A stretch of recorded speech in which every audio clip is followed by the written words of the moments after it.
pasangan kita anak luar nikah. Risau family tolak sebab status tersebut.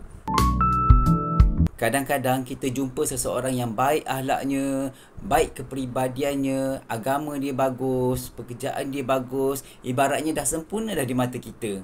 Tapi bila kita tahu yang sebenarnya dia ni anak luar nikah, kita pun mula ada perasaan ragu-ragu. Mungkin ragu pada kita dapat diselesaikan dengan mudah.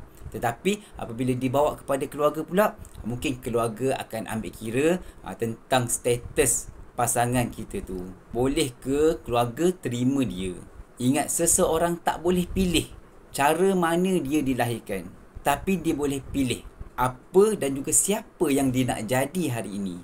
Jangan hanya hukum seseorang tu pada asal usul dia, tapi tengok siapa diri dia sekarang. Cara dia jaga agama, cara dia hormat orang tua, cara dia hormat orang sekeliling dan tanggungjawab yang dia tanggung sekarang ni. Dan juga ciri-ciri bertanggungjawab, usaha mencari rezeki dia macam mana. Semua benda tu kita kena pandang, bukan hanya status kelahiran dia saja. Kalau kita yakin dengan diri dia, selotoklah dengan keluarga kita. Bantu mereka faham bahawa nilai seseorang manusia itu bukan pada asal usul dia, tetapi letak pada diri dia sekarang, amal dan juga takwa dia sekarang. Dan paling penting sekali, minta petunjuk daripada Allah.